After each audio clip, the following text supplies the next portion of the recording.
Hello my dear students, welcome back to my channel. Students, आज के इस video में हम डिस्कस करेंगे आपके MPSC 007 यानी कि social movement and politics in India के कुछ इम्पॉर्टेंट क्वेश्चंस को। साथ ही साथ ये जो क्वेश्चंस हैं ये आपके एग्ज़ाम के लिए एक्सपेक्टेड क्वेश्चंस हैं। ऑल्सो हम डिस्कस करेंगे आंसर्स को in both Hindi and English दोनों लैंग्वेजेस में। सो स्टूडेंट्स, आज का जो हमारा पहला टॉपिक है वो है महात्मा गांधी के बारे में कि जो महात्मा गांधी हैं उनकी क्या अप्रोच थी सोशल मूवमेंट्स को स्टडी करने में। So the Gandhian approach to study social movements involves understanding the principles and strategies that Mahatma Gandhi employed in his campaigns for social change। तो हम यहाँ पे उन स्ट्रेटजीज़ की बात करेंगे जो महात्मा गांधी अपने कैंपेन्स में लेकर आए थे। दिस अप्रोच एम्फेसाइजेस, इस अप्रोच के अंदर हम किस किस चीज़ की बात करेंगे? हम बात करेंगे non violence, truth, moral basis of social activism, इन सारी चीज़ों के बारे में हम बात करने वाले हैं। सो स्टूडेंट्स, यानी कि जो महात्मा गांधी हैं उनके सोशल मूवमेंट्स को लेके क्या विचार थे और गांधीयन अप्रोच क्या है। ठीक है, Gandhian approach of studying social movement क्या है कि अगर हम सोशल मूवमेंट को महात्मा गांधी के पॉइंट ऑफ व्यू से समझें तो क्या होगा। सो इसमें सबसे पहले बात की जाती है नॉन वायलेंस की। So Gandhi's method of social movement was based on non violence. किस पे बेस्ड है महात्मा गांधी का जो मेथड है?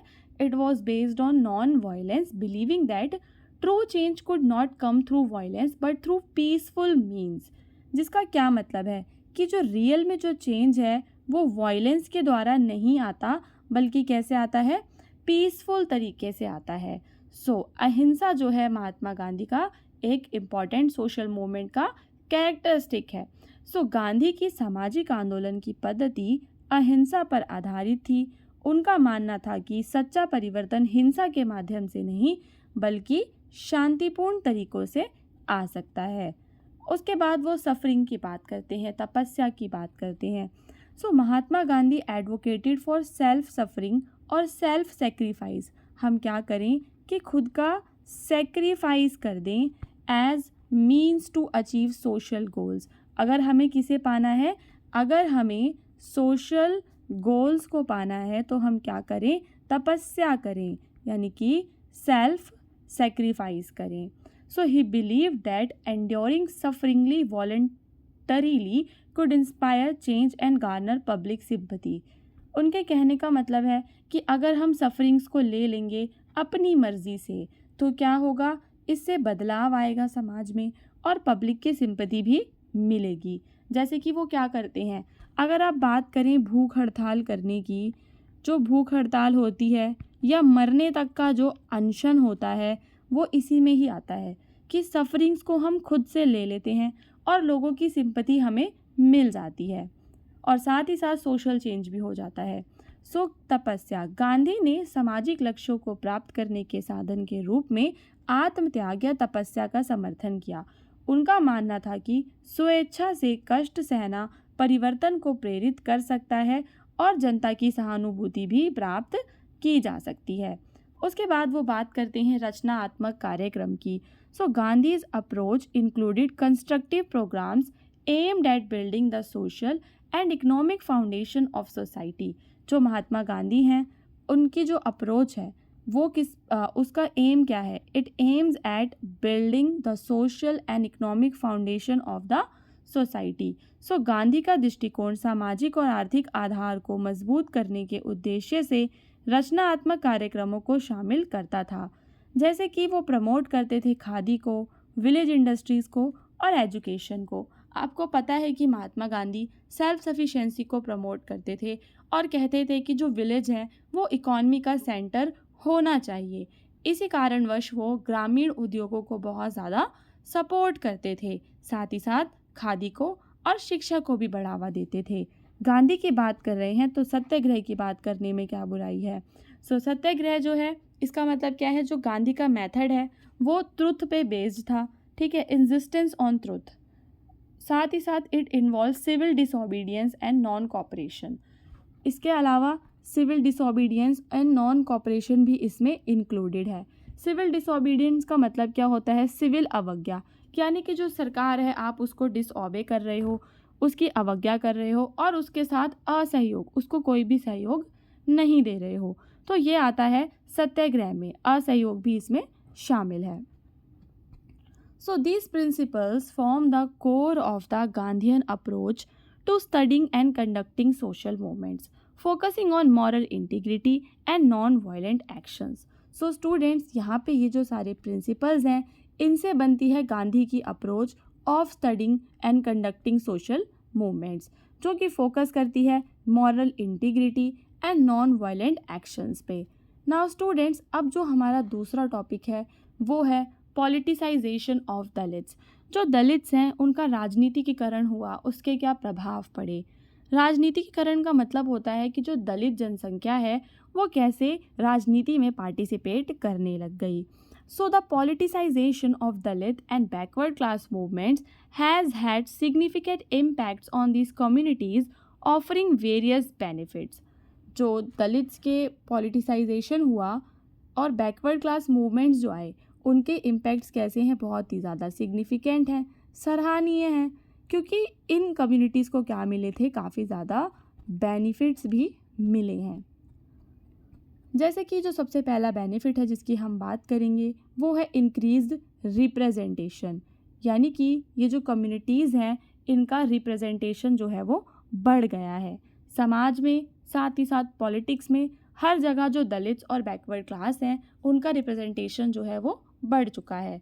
So the politicisation of Dalit and backward class movements has lead to greater political representation in local, state and national legislatures. तो जब इनका राजनीतिकीकरण हुआ पिछड़ी जातियों का, तो उससे क्या हुआ कि इन्हें ज़्यादा से ज़्यादा प्रतिनिधित्व मिला स्थानीय, राज्य और राष्ट्रीय विधायिकाओं के अंदर।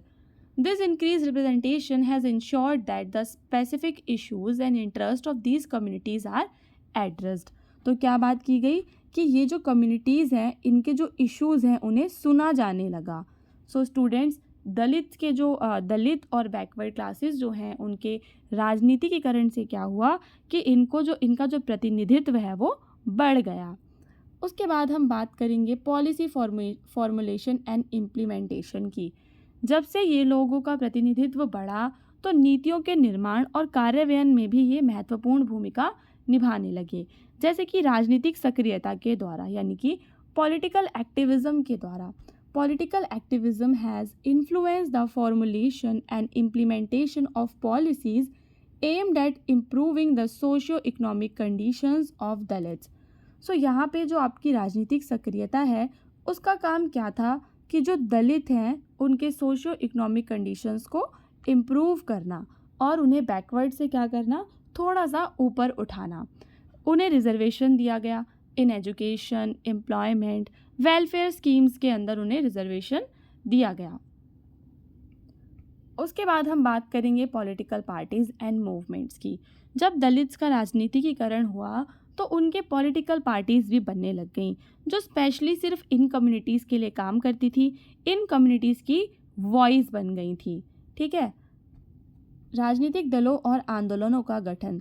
दलित और पिछड़ी जातियों के विशेष रूप से राजनीतिक दलों और आंदोलनों के गठन ने इन समुदायों को एक मजबूत आवाज़ और अपने अधिकारों की मांग करने के लिए अधिक संगठित साधन दिए हैं।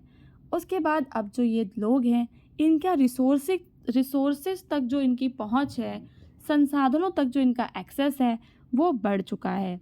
सो political engagement has facilitated better access to resources and opportunities for Dalits and backward classes.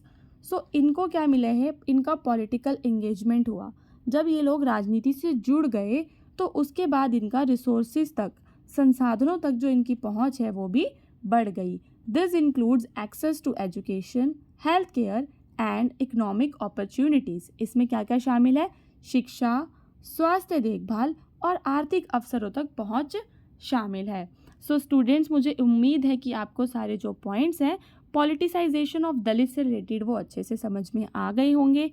अपने ये जो पॉइंट्स हैं आप इन्हें शॉर्ट नोट्स में लिख लिया करिए, ताकि आपको जब भी कोई भी क्वेश्चन आए तो आप इजीली ताकि जब आप एग्ज़ाम में जाएं तो ये पॉइंट्स आपके दिमाग में कहीं ना कहीं रहें और बाकी की जो इसका डिस्क्रिप्शन है वो आप अपने आप बना के लिख सकें. So through these avenues, the politicization of Dalit and backward class movements has played a crucial role in advancing their social, economic and political rights, thereby fostering greater equality and justice in society. Now students, अब हम बात करेंगे topic number 3 पे, जिसके अंदर हम discuss करेंगे reservation को. जो रिजर्वेशन है as a tool of social justice, क्या रिजर्वेशन समाज में जस्टिस लाने का एक टूल है, इसके बारे में हम बात करेंगे. So reservation as a tool of social justice is design to address historical injustices. समाज में कुछ ऐसे लोग थे जिनके साथ ऐतिहासिक तौर पर ही क्या अन्याय होता आया था और सामाजिक तौर पे वो लोग जो हैं वो असमानता झेलते थे और वो क्या बन गए थे, हाशिए पे चले गए थे, स्पेशली इंडिया के अंदर. So it aims to provide equal opportunities and promote social inclusion. तो जब रिजर्वेशन आया तो इसका क्या काम था? इसका काम था लोगों को इक्वल अपॉर्चुनिटीज़ देना, बराबरी के उन्हें अधिकार देना, समाज में उनको मिलाना, बराबर अवसर उन्हें प्रदान करना. अब हम बात करेंगे कि जो रिजर्वेशन है वो कैसे एक्ट करता है as a tool of social justice, कि जो आरक्षण है वो कैसे समाज में न्याय लाने के टूल के रूप में काम करता है. जैसे कि ये एड्रेस करता है हिस्टोरिकल इनजस्टिसेस को. So reservation helps to redress the long standing and social and economic disadvantages faced by Dalit, Adivasis and other backward classes, OBCs due to centuries of discrimination and exclusion. तो यहाँ पे जो आरक्षण है वो क्या करता है कि वो लोग जो पहले से सामाजिक और आर्थिक रूप से पीछे थे उनके नुकसान की भरपाई करता है. यानी कि ये क्या करता है, it redress the long standing social and economic disadvantages. जो इन सारी क्लासेस के लोग फेस कर रहे थे उन डिसएडवांटेजेस की भरपाई करने का प्रयास कर रहा है. ये प्रमोट करता है इक्वालिटी ऑफ अपॉर्चुनिटी, यानी कि अवसर की समानता. It ensures that individuals from marginalized communities have access to education. ये क्या इंश्योर करता है कि वो इंडिविजुअल जो मार्जिनलाइज कम्युनिटीज़ से आते हैं उनके पास एजुकेशन तक एक्सेस हो, एम्प्लॉयमेंट हो एंड पॉलिटिकल रिप्रेजेंटेशन भी उनको मिले, which they might otherwise be denied due to systematic discrimination. यानी कि ये अवसर की समानता को बढ़ावा देता है. यह सुनिश्चित करता है कि हाशिए पर रहने वाले समुदायों के लोगों को शिक्षा, रोजगार और राजनीतिक प्रतिनिधित्व तक पहुंच मिले, जो अन्यथा प्रणालीगत भेदभाव के कारण उनसे वंचित हो सकते हैं. सो अगर कुछ भी डिस्क्रिमिनेशन होता है तो ये सारी चीज़ें जो है एम्प्लॉयमेंट, एजुकेशन, वो उनसे छिन जाएगी. जैसे पहले उन लोगों को नहीं मिला करती थी, कहीं दोबारा से वैसा ना हो जाए, इस कारण से उन लोगों को आरक्षण दिया जाता है. नाउ स्टूडेंट्स, इसके बाद हम बात करेंगे कि जो आरक्षण है वो इन लोगों को एम्पावर करता है और इन लोगों को रिप्रेजेंटेशन प्रोवाइड करता है. ठीक है, reservation policies empower marginalized communities by ensuring their representation in educational institutions, government jobs and legislative bodies, leading to a more inclusive and representative democracy. So जो reservation की policies हैं वो क्या करती हैं, वो empower करती हैं उन communities को जो marginalized हैं, यानी कि वो communities जो हाशिए पे हैं. कैसे करती हैं, ये इन्हें प्रोवाइड करती हैं एजुकेशनल इंस्टीट्यूशंस में रिजर्वेशन, गवर्नमेंट जॉब में रिजर्वेशन, लेजिस्लेटिव बॉडीज़ में. ठीक है, इससे जो है एक इंक्लूसिव और रिप्रेजेंटेटिव डेमोक्रेसी बन पाती है. तो इन लोगों का क्या किया जाता है, इनका किया जाता है सशक्तिकरण और प्रतिनिधित्व. तो आरक्षण नीतियाँ शैक्षणिक संस्थानों, सरकारी नौकरियों और विधायी निकायों में उनके प्रतिनिधित्व को सुनिश्चित करके हाशिए पर रहने वाले समुदायों को सशक्त बनाती हैं, जिससे एक अधिक समावेशी और प्रतिनिधित्व लोकतंत्र का निर्माण होता है. उसके बाद हम बात करेंगे कि ये ब्रेक कर देते हैं साइकिल ऑफ पॉवर्टी को, यानी कि जो गरीबी का चक्र चला आ रहा होता है कुछ कम्युनिटीज़ में, ये उसे रिजर्वेशन जो है उस चक्र को क्या करता है, तोड़ देता है। समझ में आ रहा है कि सदियों से वो जो लोग हैं वो गरीब थे इस वजह से, क्योंकि उन्हें अपॉर्चुनिटीज़ नहीं मिल पा रही थी एजुकेशन में, एम्प्लॉयमेंट में, तो वो गरीबी के जाल में फंसे हुए थे। लेकिन जब रिजर्वेशन उन्हें प्रोवाइड किया जाता है तो उनको एक्सेस मिलता है एजुकेशन तक, एम्प्लॉयमेंट तक। सो इस तरह से रिजर्वेशन मदद करता है inter generational cycle of poverty को तोड़ने में, जो कम्युनिटीज़ पहले से उसमें ट्रैप्ड थीं। सो गरीबी के चक्र को तोड़ना, शिक्षा और रोजगार तक पहुंच प्रदान करके आरक्षण कई हाशिए पर रहने वाले समुदायों को फंसे हुए अंतर पीढ़ीगत गरीबी के चक्र को तोड़ने में मदद करता है। उसके बाद हम बात करेंगे कि जो आरक्षण है वो उन्हें सरकार ऐसे ही हवा में नहीं दे देती। आरक्षण के बारे में हमारे संविधान में लिखा हुआ है। जैसे कि लीगल एंड कॉन्स्टिट्यूशनल सपोर्ट की बात करते हैं तो जो रिजर्वेशन है उसको पीछे से भारतीय संविधान का सपोर्ट है। भारतीय संविधान का आर्टिकल 15 और 16 जो ये कहता है कि डिस्क्रिमिनेशन नहीं होगा, यानी कि किसी के साथ भी भेदभाव नहीं होगा, लेकिन एक पॉजिटिव डिस्क्रिमिनेशन का वो फेवर करता है। यानी कि अगर कोई ग्रुप ऐसे हैं जो डिसएडवांटेज्ड ग्रुप्स हैं तो उनके लिए डिस्क्रिमिनेशन करना जायज़ है। हमारा भारतीय संविधान ऐसा कहता है और ऐसा उसके आर्टिकल 15 और 16 में लिखा हुआ है। कानूनी और संवैधानिक समर्थन, आरक्षण कानूनी और संवैधानिक प्रावधानों द्वारा क्या है, समर्थित है। जैसे भारतीय संविधान के अंदर जो अनुच्छेद 15 और 16 है जो भेदभाव को रोकते हैं और वंचित समूहों के पक्ष में क्या कहता है कि सकारात्मक भेदभाव आप कर सकते हो। while reservation as a tool of social justice has had significant positive impacts, it also important to address challenges. Reservation के जो हैं इम्पैक्ट्स वैसे तो पॉजिटिव हैं, बट स्टिल इसको कुछ चैलेंजेस को फेस करना पड़ता है। जैसे कि इंश्योर करना जो बेनिफिट्स हैं वो डिज़र्विंग लोगों तक पहुँचें। साथ ही साथ जो पॉलिसीज़ हैं उनको टाइमली रिव्यू करना चाहिए ताकि जो अभी समाज में बदलाव आ रहे हैं उनके अकॉर्डिंग जो है लोगों तक बेनिफिट्स पहुंच सकें।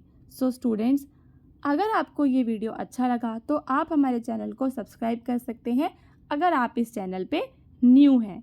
इसके अलावा इससे पहले के जो 3 वीडियोज़ हैं आपके MPSC 007 के, उनका लिंक नीचे कमेंट करके मैं पिन कर दूँगी। वहाँ से जाकर आप बाकी के 3 वीडियोज़ को अगर देखेंगे तो आपके एग्ज़ाम की जो प्रिपरेशन है वो बहुत ही ज़्यादा अच्छी हो पाएगी। स्टूडेंट्स, अब हम मिलेंगे अपनी नेक्स्ट वीडियो में। जब तक के लिए जय हिंद।